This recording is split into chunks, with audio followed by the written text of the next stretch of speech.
Cheers. Happy Homebrew Wednesday.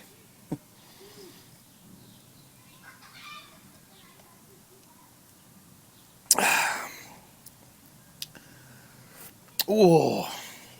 Gonna give this a try outside today.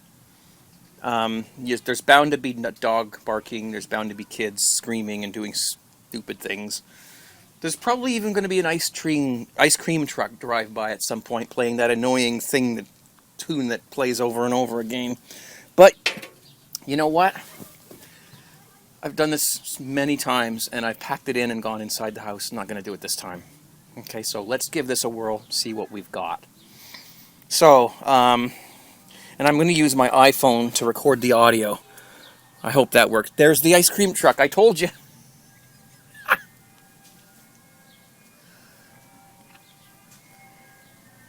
I hear this in my sleep. Anyway, okay. Hopefully they don't leave it on all the time like some of them do. Anyway, happy Homebrew Wednesday. Here we are, and sorry it's a little late this week. I am working on a project that's taking a lot of my time. It's very important to me, so I've been working very hard on that, and I'll talk about that either in another video or later on in this video, depending how much time I have left. So I just thought I'd sit out here in my backyard under my, well, what used to be a willow, is it a willow tree? What is this, a bush? It used to be a bush, but now it's a tree. I don't know. There you have it. Don't ask me how we're ever going to get rid of this if we have to move and take it out of the ground. But anyway, so it's nice out here, sitting back. We've got my pool over there, and some nice, shade here. Although the sun's gone down a little bit now. And just sitting here having a Cooper's Canadian Blonde homebrew, and it's tasting really, really nice and refreshing. So I didn't really have anything to talk about, but I do have some things. I put it out there, and a couple people posted some questions to me, so I will talk about them, and also some up and coming things I'm going to be doing on my channel. One of the questions I got was a fellow. He brewed a lager beer kit. I guess it's a beer kit. I forget the name of it, but it was a lager, and he brewed it at about 25 degrees Celsius, because that's what his temperature is right now, where he lives. And 25 is 50. That's about 80 Fahrenheit, which is a little high for any beer. But if that beer kit came with a lager yeast, then that's really high for a lager yeast, which is why it fermented in 3 days. He said it was finished in 3 days, or it stopped bubbling. So he put it in his barrel. I presume he means a pressure barrel. They have a lot of those over in the UK. We don't get those over here. I've never seen a pressure barrel anywhere around here.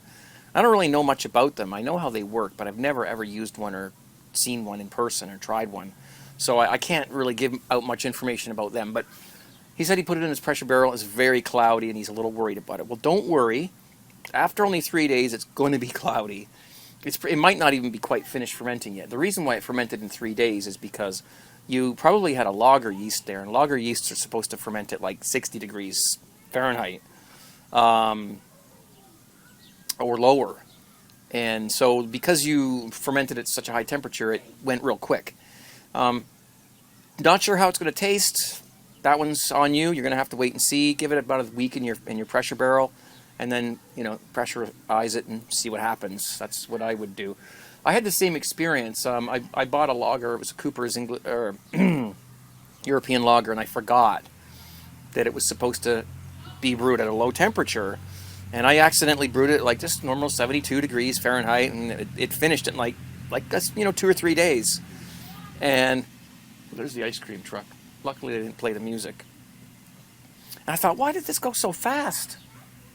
And I did a hydrometer test, and I was like, wow, what the hell? So then I dug through the little garbage can and looked for the yeast package, and it's a lager yeast. Of course it is. See, the one Cooper's kit doesn't come with a lager yeast. It just comes with an ale yeast. It's just a sort of it's supposed to taste somewhat like a lager, but it's not a true lager. And I forgot, this European lager actually came with lager yeast as well. So, and it actually tasted okay. It didn't taste like a true lager, but it was like a light ale. It was like this, kind of like this beer tastes. So give it a while, see what happens. You might get some weird tastes in there, I don't know. You're going to have to Don't brew lagers in the summer unless you've got some temperature control. Okay. Another question I got was degassing wine. What's the best way to do it? There are several ways of degassing wine, and for those of you who've never made wine before, from the wine kits or even from fresh grapes,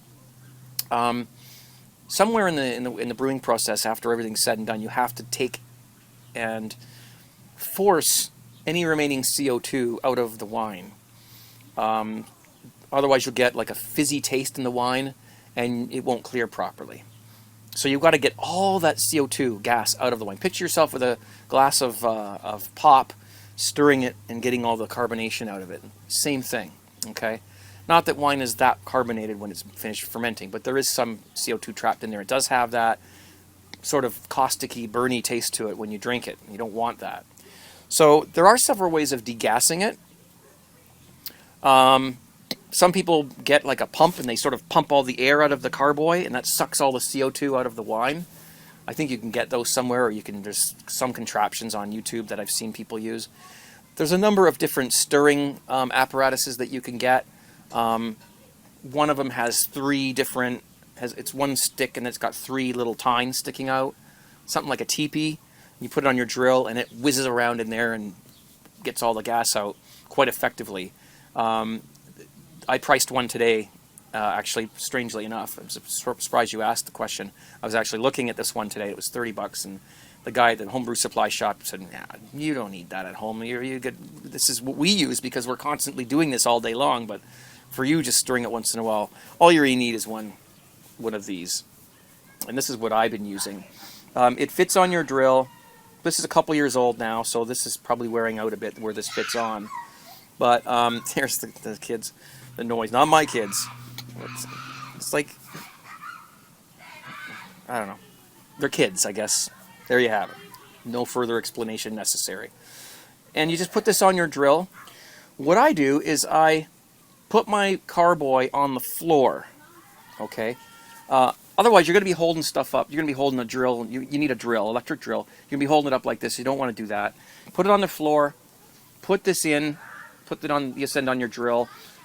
Fit this sort of topsy-turvy it sort of tightly into the mouth of the carboy, and just stand there and drill. Okay, full speed, reverse every once in a while. Give it about 5 minutes, maybe 7 or 8 minutes, all in one go. Just stand there. You might have to hold this on, or you might get a different style one. Some of them have like little things that stick out when you turn the drill on. They spread out. You'll find one. Just a wine degasser is what you're looking for, and just put it in and drill it for about 7 or 8 minutes, and then you're going to hear all this fizzing coming out of it after that. That's a good thing.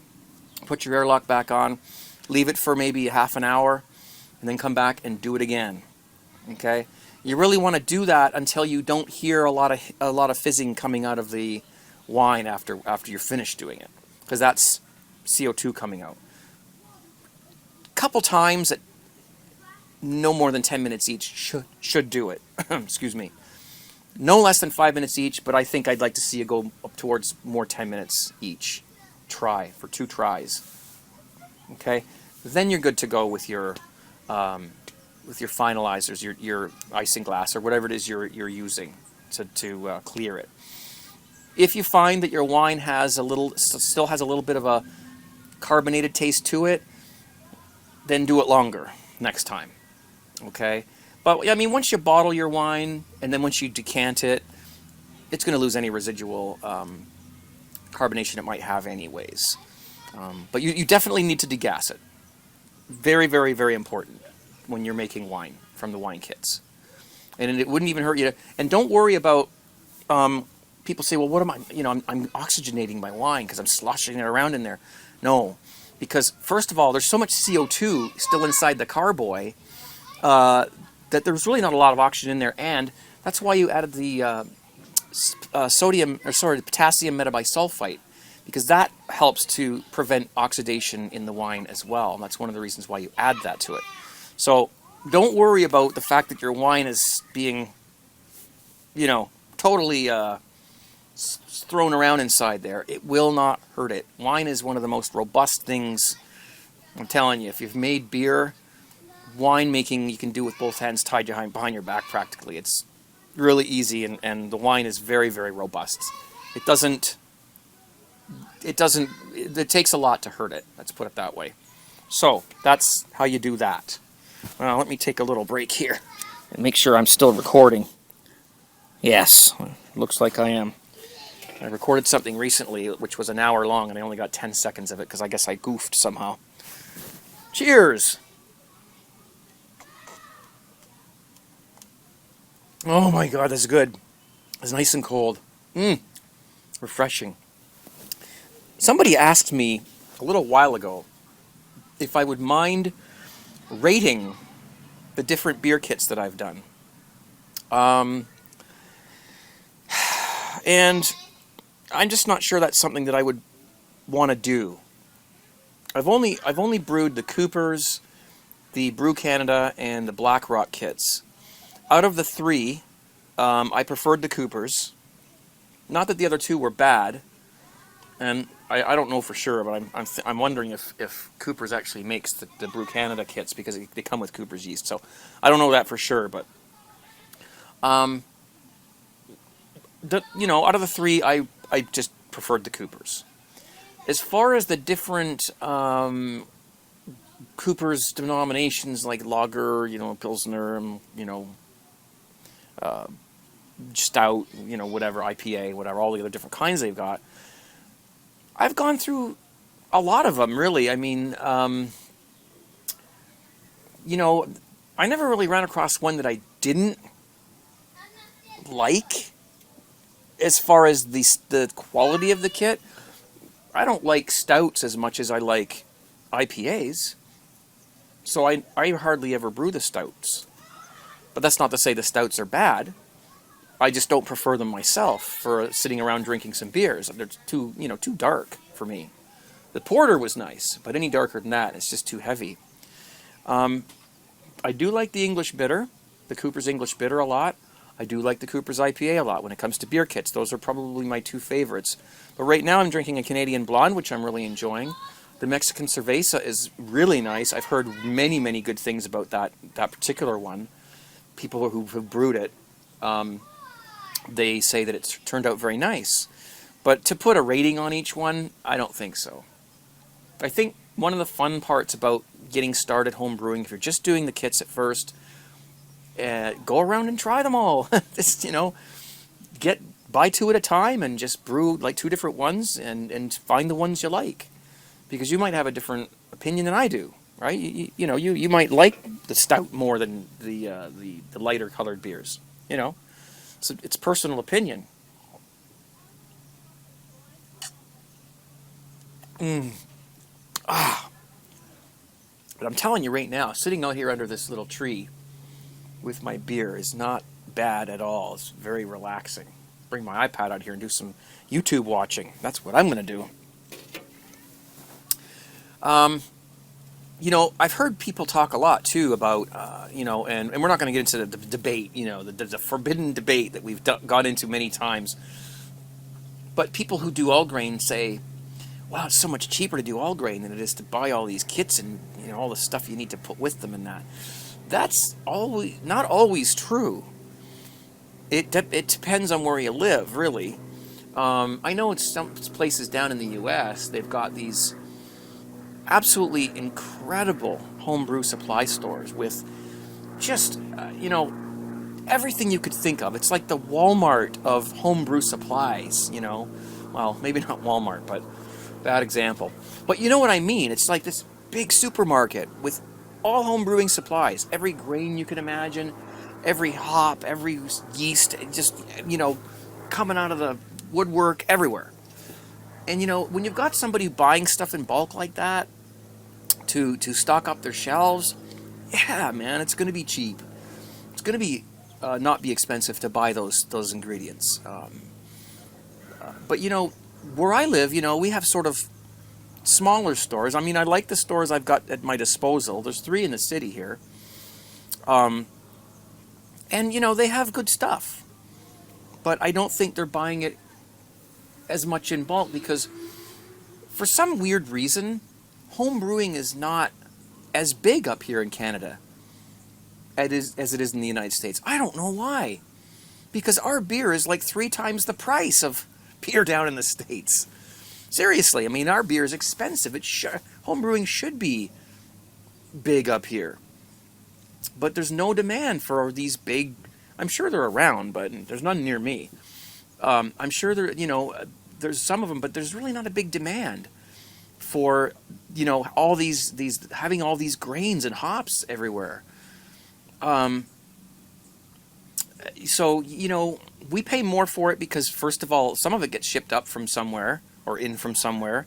I think there's Canadian malts that we get from right here, but still, it can be more expensive to do all grain than it does to make a kit. Or what I found is it's about the same from where I can get my supplies from. It's about the same price to make a can pre-hopped with adding some dry malt extract and some maltodextrin and maybe a bit of dextrose if you wanted to, or some grains to do a partial or whatever. That comes out to about the same price. This beer here, this costs me, and you guys can haggle this down in the comments, this beer probably cost me about $25 to make. Maybe 27 to make 20 liters of beer. A liter is a liter is a liter everywhere in the world. Gallons, forget it. I'm not going to deal with gallons because you don't know what gallon you're talking about. 20 liters was about $27. That might be a little high for some of you guys down in the U.S. when you live close to like home, like Austin Home Brew Supplies or wherever, someplace like that, where you walk in there and it's like, it's a supermarket. It's a superstore. They got everything. You could probably do a brew for $20. I bet you any money you could. $20 for an entire yeast, hops, grains, everything. I wouldn't doubt it. I think I've heard people that say they have been able to do that. That's awesome.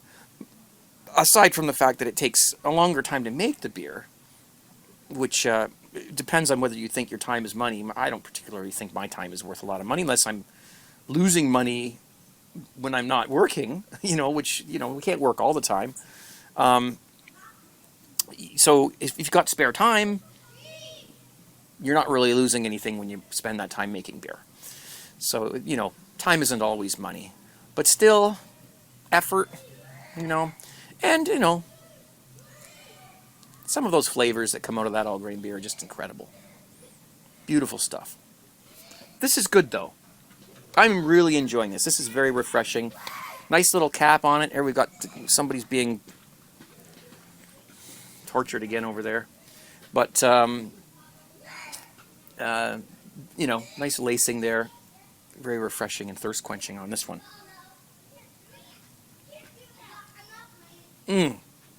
There. So far, the whole video has been beer related. There you have it. Good stuff. The last part of the video, I wanted to talk just a little bit about my plans here, because I looked back on my list of videos that I posted lately, and when I see 4 Homebrew Wednesday videos in a row, that tells me that I'm not making enough other videos. I'm not doing enough content, real content. This is extra content, really. So I thought, right now I'm really just, it's summertime, it's too hot to, I don't have all the turkey fryers and all that crap, so I brew on the stove. And I can't see myself spending 5 hours steaming up the entire house in the middle of summer with the air conditioners running like crazy, trying to make some beer. It just ain't gonna happen. So for me, doing anything other than beer kits, or even, maybe just a partial boil or something like that, steeped grains or whatever, maybe a couple of hop additions in here, for maybe 45 minutes, or maybe not even, 15 minutes, 20 minutes. That's to the extent that I'm going to do it at. For the most part, I'm just making kits right now. I'm just banging out kits just to keep beer around here. So I've got beer in the summertime.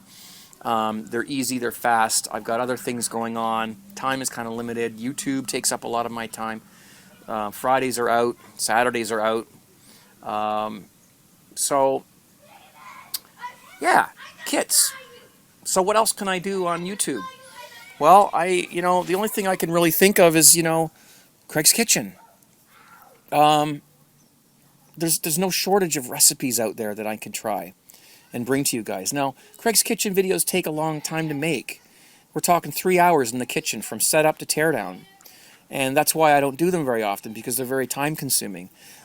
Maybe if I pare them down a little bit, usually I use 2 cameras and I really, put that effort into it. I know there's like a lot of cooking videos on YouTube. A lot of different styles. And some of the most popular guys on YouTube that cook, they've got 500,000 or maybe close to 1 million subscribers, they've got the simplest videos. Hi, my name's so-and-so. Today we're going to do this and that. Boom. They point the camera at the frying pan. They cook it. They don't have any other cameras running or nothing. You don't see them during the video. They just cook the thing up, and at the end they take a bite, and that's it. And that's great. It shows you how to, and the videos are 4 minutes long. That shows you how to do it. You got some chicken in the freezer. You're looking at, cooking up some chicken. You want to know another way to do it. Perfect. I, on the other hand, am partial to the old school style of cooking shows that used to be on television, where you got somebody behind the counter with 2 or 3 cameras. One of them's pointing down at what he's doing, all that stuff. And he explains to you what he's doing, and you see him cutting all the stuff up. You see him preparing, the things, the raw vegetables, peeling the potatoes, and even then they still have things pre-done all the time in little bowls and that, and that's just to save time. But for the most part, that's my style. And so I would like to stick to that. I could probably do more Craig's Kitchen videos if I went simpler, but then I'd feel like I'd be cheating or shortchanging. I don't know. Let me know what you think, because if it was just one camera and me at the beginning going, "Hi, it's me. Today we're going to cook whatever," and then move the camera and point it down and just show what I'm doing, I could do that no problem. Easy peasy. It's the 2 camera thing that's complicated, because even the editing is more complicated with that. So I don't know. Let me know what you think in the comment section. But nonetheless, I am going to be doing more Craig's Kitchen videos, because that's pretty much all I can think of right now that I can do on a relatively regular basis, like say every couple of weeks or something like that, to keep things rolling. So it's just not Homebrew Wednesdays. I don't want to lose subscribers because all he ever does is Homebrew Wednesdays. He doesn't brew anymore and stuff like that. And, I don't want that to happen. So I'm thinking. I do have a homebrew video coming up. It's already done, shot, everything. I shot it live on Justin TV, actually, and I still haven't been able to sit down and edit it because time. Time, that's all it is. Speaking of time, I think I've used mine up on this Homebrew Wednesday video. So thanks for joining. I hope this was an okay one for you. Looks like we're losing our light anyways, but I'm going to get in. I'm going to get this on the editing block, get her rendering out so it can be uploaded, and I'm going to come back out here and sit with my iPad and just relax with a beer, watch some YouTube, maybe some Netflix, Star Trek or something, and just take it easy and have a couple more beers. That sound good to you? That's what I'm doing. And that's it. So thanks for watching. Check out my website, craigfairway.com. T-shirts down there. You can go back one of those. We're obviously Craig's Kitchen aprons. We're designing those as we speak. And hopefully we'll see you Friday on my live JTV broadcast. So that's it. Cheers. And, well, be safe. Cheers out.